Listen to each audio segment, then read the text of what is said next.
Hello दोस्तों, welcome back to new video. तो दोस्तों, ex serviceman contributory health scheme की तरफ से काफ़ी दिनों बाद हमारे पास आज नोटिफिकेशन पहुंची है रोजगार से रिलेटेड। तो सोचा आप सभी लोगों को एक बार इस इंफॉर्मेशन के बारे में बता देते हैं, ठीक है। तो एक्स सर्विसमैन का नाम सुनकर कई कैंडिडेट यहाँ पर सोचते हैं कि सिर्फ इसमें एक्स सर्विसमैन को ही नौकरी करने का मौका मिलता है, लेकिन ऐसा नहीं है। इसमें सिविलियन कैंडिडेट्स भी आवेदन कर सकते हैं। तो आप लोगों को मैं वेन्यू बताऊंगा, क्योंकि हिमाचल प्रदेश की काफ़ी जगह पर इनकी ब्रांचेज हैं और ये एक हेल्थ टेक्निक है, ठीक है। तो कई लोग यहाँ पर ये भी सोच रहे होंगे कि अब हिमाचल में कोड ऑफ कंडक्ट यानी कि आचार संहिता लगी हुई है, तो ये वैकेंसी कैसे निकल रही है।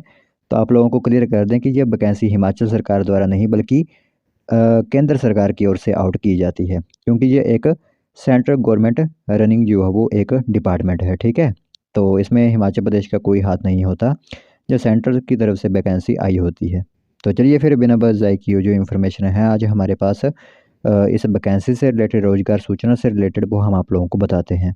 तो देख सकते हो यहाँ पर आप लोगों को रोजगार सूचना दिख रही होगी। तो पूर्व सैनिक अंशदायी स्वास्थ्य योजना यानी कि ईसीएचएस की तरफ से जो एक रिक्रूटमेंट नोटिस आप लोगों के लिए रहेगा, ठीक है।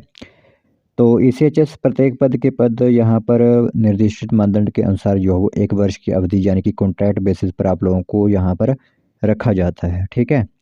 1 वर्ष की अवधि आप लोगों की रहेगी। एक अतिरिक्त वर्ष की अवधि हेतु यहाँ पर आप लोगों की सेवाएं यहाँ पर एक्सटेंड की जा सकती हैं, आप लोगों की परफॉर्मेंस को देखते हुए, ठीक है।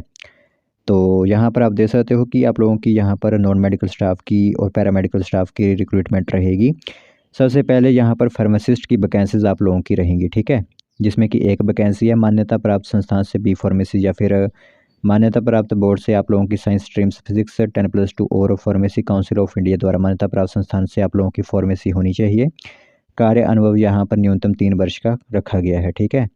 तो इसमें सिविलियन भी कैंडिडेट्स आवेदन कर सकते हैं, क्योंकि पूर्व सैनिक हेतु आरक्षण सिर्फ 70% दिया गया है। अगर वहाँ पर वह आवेदन ही नहीं करते हैं तो सिविलियन को वहाँ पर मौका मिल जाएगा। 36,500 सैलरी आप लोगों को वहाँ पर दी जाएगी।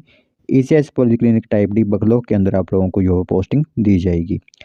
आगे बात करें तो डेंटल की वैकेंसी आप लोगों की रहेगी। मूल योग्यता आप लोगों की डेंटल हाइजीन क्लास 1 की पोस्ट आप लोगों के लिए है। न्यूनतम 5 वर्ष का यहाँ पर आप लोगों का एक्सपीरियंस मांगा गया है, ठीक है। इसमें भी एक पोस्ट है, 70% रिजर्वेशन होगी सिर्फ और सिर्फ एक्स सर्विसमैन को। 36,500 सैलरी आप लोगों को इसमें भी दी जाएगी। आगे ड्राइवर की पोस्ट आप लोगों की यहाँ पर रहेगी, ठीक है। इसमें शिक्षा आप लोगों की 8वीं पास होनी चाहिए। श्रेणी 1 एमटी चालक सशस्त्र बल या सिविल ड्राइविंग लाइसेंस आप लोगों के पास होना चाहिए। कार्य अनुभव की बात करें, 5 वर्ष का अनुभव वांछनीय यहाँ पर आप लोगों के लिए रहेगा, ठीक है। तो बाकी एक पोस्ट यहाँ पर रहेगी 70%, इसमें भी एक्स सर्विसमैन के लिए कोटा रखा गया है। 25,600 रुपये आप लोगों को सैलरी दी जाएगी। बकलोह के अंदर ही पोस्टिंग दी जाएगी। शर्तें बंदी में यहाँ पर दे सकते हो, फ़ोन नंबर वगैरह भी दिया गया है। कोई संपर्क करना चाहते हो संपर्क कर सकते हो किसी वर्किंग हावर के दौरान।